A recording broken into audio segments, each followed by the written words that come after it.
Buddhism, like the cultures associated with it, takes many forms and reaches many people. More than just a religion, for its followers, Buddhism is a way of life.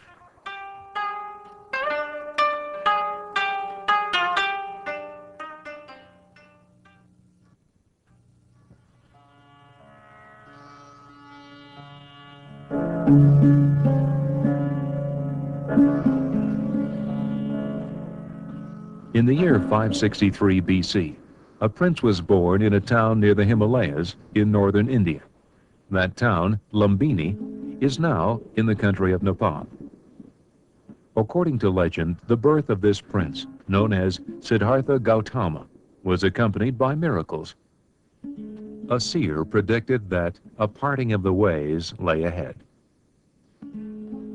Siddhartha would either become a world ruler, or if he ever saw, together or separately, a decrepit old person, a diseased person, a corpse, and a monk, he would become a homeless seeker of the truth and a Buddha, an enlightened one. His father, the Raja, did not want his son to become a religious leader, so the prince was brought up in palatial luxury and protected from knowledge of the outside world. He married young and had a child. Finally, however, he went out into the streets among the people and for the first time looked upon old age, illness, and death.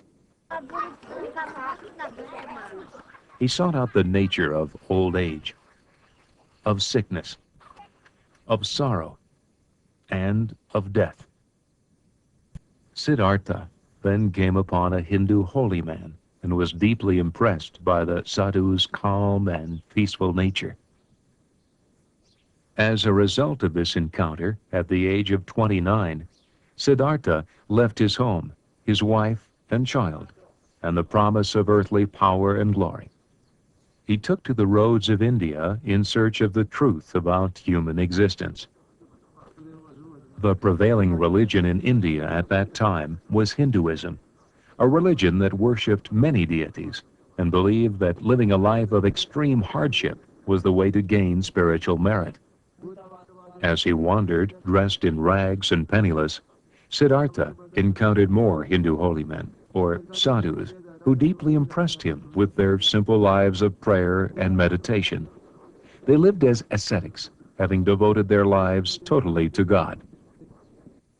He spent 5 years practicing extreme austerities, sometimes eating only a single grain of rice in a day, and living without shelter. At the end of this time, he realized that he was no nearer to his goal of attaining knowledge and wisdom. He abandoned the austere path of the ascetic and sat down in the shade of a bo tree to meditate. He said, "Let my skin wither, my hands grow numb, my bones dissolve. Until I have attained understanding, I will not rise from here." It was his 35th birthday, and for 7 weeks he sat in meditation, until at last his plea was answered. This is the story that is told of the beginnings of one person's spiritual journey, a journey that gave rise to the religion of Buddhism, the middle way, a path rejecting self-denial on the one hand and self-indulgence on the other. While meditating, Siddhartha had a vision. He saw beings passing away and being reborn, some into happy and others into miserable circumstances, according to the universal law of karma, by which it is believed every act of good or evil will be rewarded or punished in this life or in some other reincarnation. Karma is energy, the law of conservation of energy, which means no energy will be lost. So no karma will be erased, no karma will be disappeared. What I say now is eternally recorded. What I think now will be eternally recorded. What I do now will be eternally recorded. This determines our tomorrow as well as next year as well as next life. Because he grew up as a Hindu, Siddhartha accepted the doctrine of reincarnation. He saw this cycle of rebirth as a source of human suffering. He saw that all is suffering. Birth is suffering. Death is suffering. Life itself is suffering. The end of this suffering then was nirvana, that is, escape from rebirth. To be sure, nirvana could not be achieved in this world. But by attaining a state of bliss, the contentment of no longer worrying about oneself, a person could escape the pain of life. I think the fundamental wisdom of the Buddha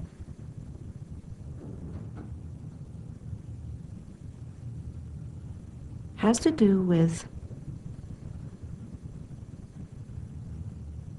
allowing things to be as they are without, and trusting that you can let things be as they are without overlaying them with your concepts. The Buddha's discovery was that we don't have to create our own world. It's actually, there is a world that doesn't exist in our minds, that just exists. And you can trust that. You don't always have to be manipulating and editing and doing all these things to keep yourself from being harmed or to keep yourself having a great time. He said, if you are always trying to be comfortable, if you're always seeking pleasure, and you're always trying to avoid discomfort, if you're always trying to avoid pain, you're never going to have profound happiness or joy. Because there's this sense that you just want to have things on your own terms, and you'll manipulate it as much as you can so that it comes out your way. Well, imagine there's billions of people on the earth. If each one is trying to manipulate it so it comes out on their own terms, there's no way. That ends up in wars. That ends up in all kinds of unhappiness. As the Buddha, the enlightened one, Siddhartha Gautama began his teaching.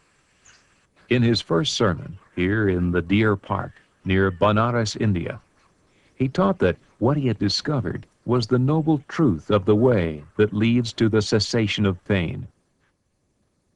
The noble eightfold way.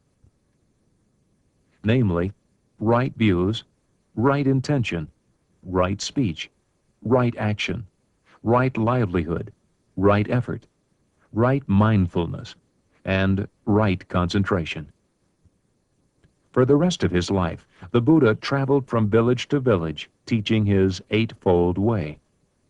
The Buddha died at the age of 80 in the home of a friend who had unknowingly served him a meal prepared with poisonous mushrooms.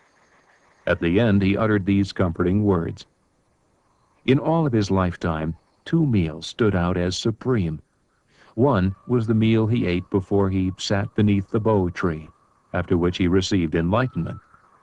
The other was the one he consumed at the home of his dear friend, after which he would receive nirvana. Long after the Buddha's death, his teachings were assembled by his followers into a collection called the Tripitaka, or 3 baskets, for the writings were made on palm leaves, like those used in basket making. Following the Buddha's death, his disciples continued his work, and this widespread religious fervor resulted in a creative outpouring of great works of art. Today, Thangka painting is a beautiful form of Buddhist art. These paintings depict events in the life of the Buddha and are used as objects of meditation. Some Thangka paintings are so detailed that they are painted with a brush of only a single hair. Thangka artists in Nepal begin painting at a very early age with simpler designs. Metal statues of the Buddha are also a popular form of art. These are cast from brass or bronze and then carefully finished by hand. Animals figure prominently in the Buddhist faith, reflecting the belief that all life is sacred. They are the subject of sculpture and are found at temples where they are fed and well cared for. Sacred mounds or stupas, such as this one at Kathmandu, Nepal, were built to contain Buddhist relics and remains. Many of these stupas were built as Buddhist missionaries spread the faith to other lands. These missionaries carried Buddha's story and his teachings throughout the world. Today, more than 250 million people follow his path to enlightenment, the middle way.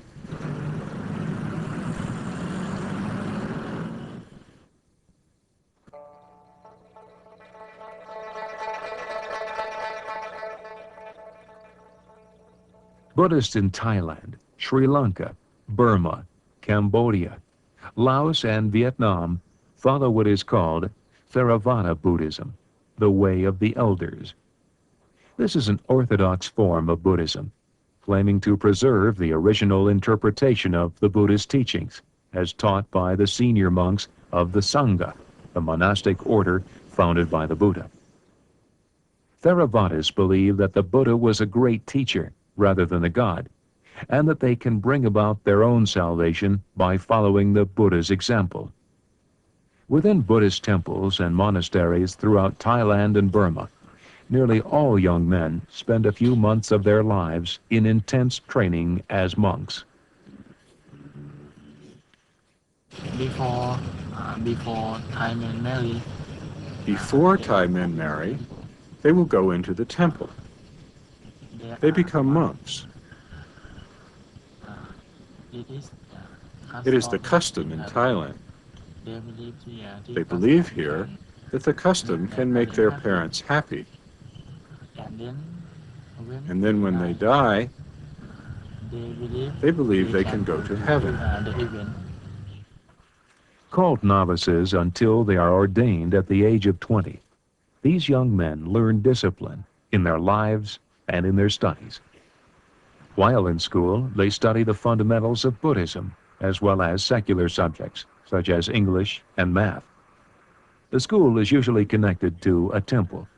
In Thailand, Buddhist temple complexes are called wats. Following their schooling, the young men then enter the monastery for several months of training in the Buddhist way of life, a life of monastic tasks, meditation, and study. The regular members of the monastery belong to the great brotherhood of monks known as the Sangha, which distinguishes Theravada from the other main division of Buddhism.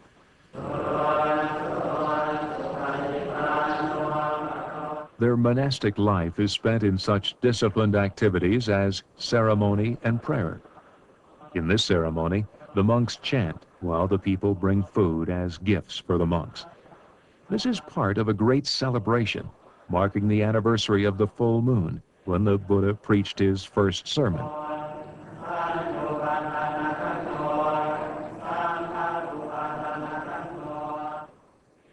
After the ceremony, the novices collect the food and distribute it among themselves and the monks.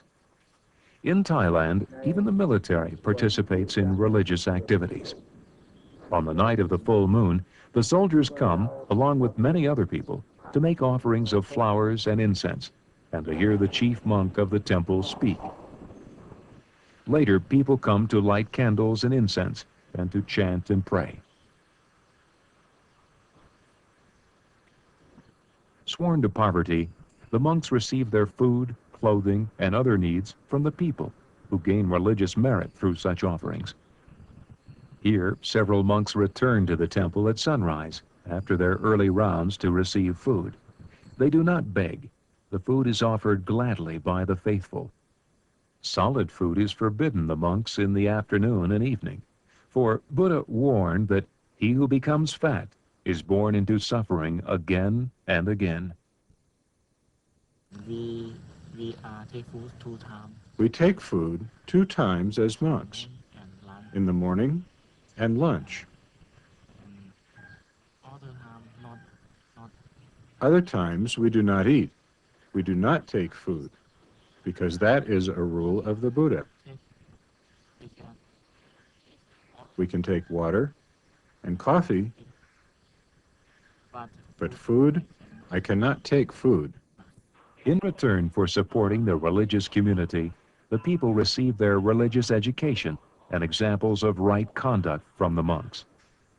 Following these examples, the people lead lives of great simplicity, serenity, and dignity, and achieve happiness through gentleness and kindness toward others, characteristic of Buddhists everywhere.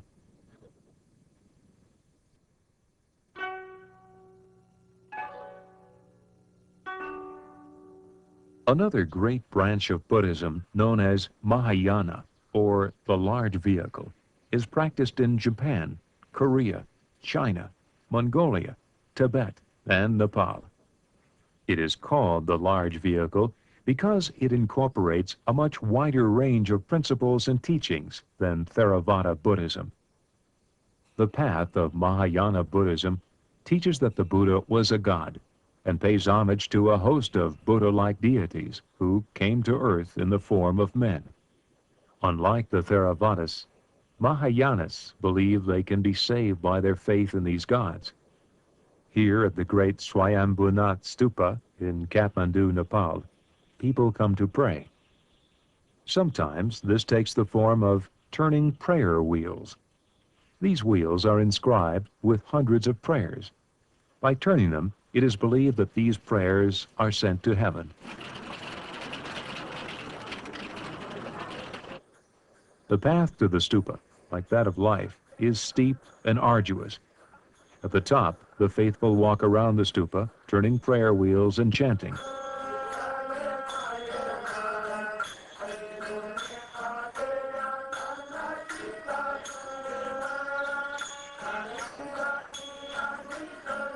In Nepal, Buddhism and Hinduism are almost indistinguishable. Hindus in Nepal believe that the Buddha was an incarnation of Vishnu, one of the principal deities of Hinduism. Here at Swayambhunath, a Hindu temple is built in the midst of the second most holy Buddhist site in Nepal. The two coexist in perfect harmony. Mahayanas tell how the Buddha once took some leaves and told his disciples that as these leaves were not all the leaves in the forest, neither were his teachings all of the truth. From the principles told by this story, Mahayanas allowed for a broader interpretation of the teachings of Buddhism than the Theravadists. In Japan, many Buddhists believe that there is a pure land in the West where Buddha-like deities preside. The Buddha Amida is the chief god of this paradise.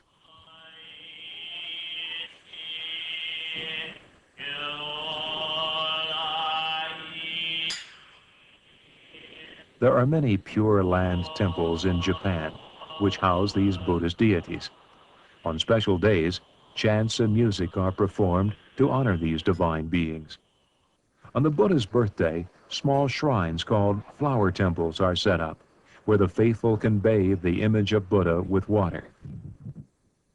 Yet another form of Japanese Buddhism is Zen, with its ideals of simplicity, harmony, and tranquility. Zen Buddhism is reflected in a variety of ways, such as in this Japanese floral arrangement, a pure, simple expression of beauty. Zen monks lead a life of great discipline and simplicity.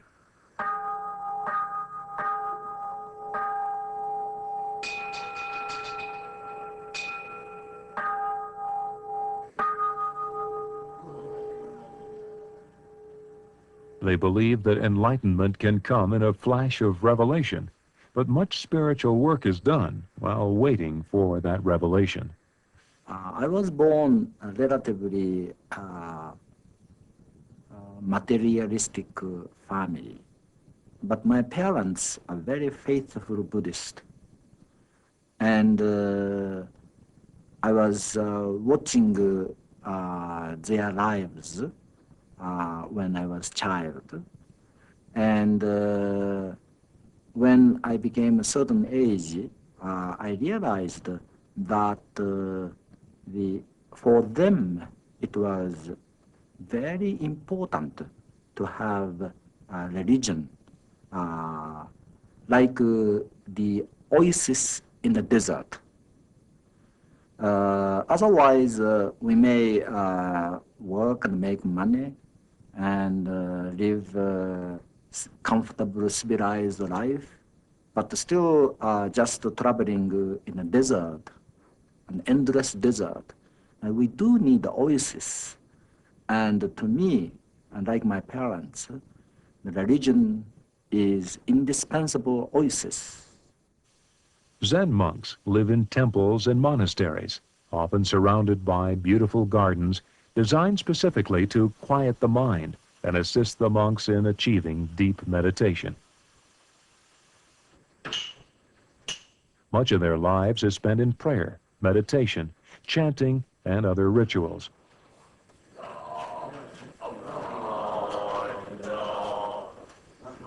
Popular today in the Western world, Zen and other Buddhist writings and philosophies have found an enthusiastic following in areas of the United States. If someone asked me, and actually people have asked me, why are we here, particularly because they were feeling a lot of despair. I mean, that can be just a philosophical, contemplative question, which it is, say, among religious groups, traditions, and thoughtful people of any kind. But suppose someone asked that question out of despair. Particularly, in that case, I would say that I have no idea why we're here, but I would encourage them to find out. And it adds spice to life. And I would say, from my own experience, I guarantee you that trying to find the answer to that question will give meaning to your life, particularly if you never find out why. Another Buddhist tradition to find favor in the West is the Tantric Buddhism of Tibet. This form of Buddhism developed after the teachings of the Buddha migrated from India into the mountainous regions of Tibet. The teachings of the Buddha combined with the nature worship of the native Tibetan people and formed a powerful synthesis of the two belief systems.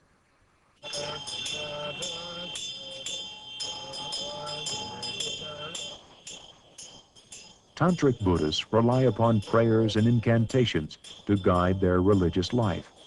There is a belief in magic formulas to ward off evil and bring good fortune. Since the Chinese communists have taken over Tibet, many Tibetans have been forced to flee to Nepal and India for personal and religious freedom. At the Buddhanath Stupa in Kathmandu, Nepal, an entire Tibetan community has grown up around the stupa. The people here practice their religious rituals throughout the day.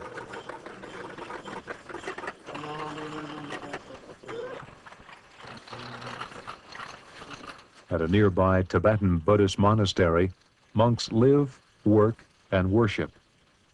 As in Hinduism, the guru, or spiritual teacher, plays a central role. That is why the Lama, literally the higher one, plays such an important part in Tibetan Buddhism.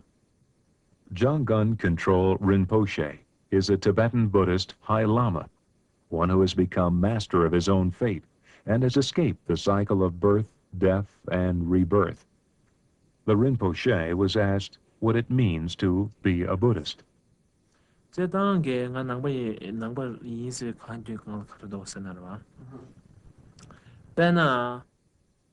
Instead of relying on external things, outside material things as the source of happiness, the source of the mind becoming completely free from confusion and from pain, Buddhism provides the opportunity to turn inwardly. And simply realize the nature of the mind, which inherently, which in itself, is free from pain, free from confusion and suffering. The opportunity to experience that freedom, which is provided through the Buddhist path, is what it means to be a Buddhist.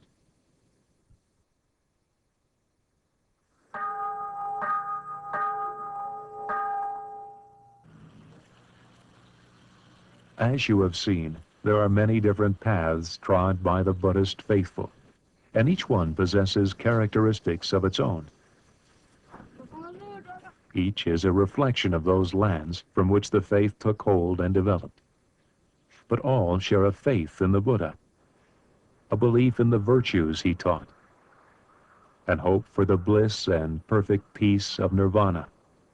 In the words of the Buddha, may all be blessed with peace always, all creatures weak and strong, all creatures great and small, creatures seen and unseen, dwelling near or far, born or awaiting birth. May all be blessed with peace.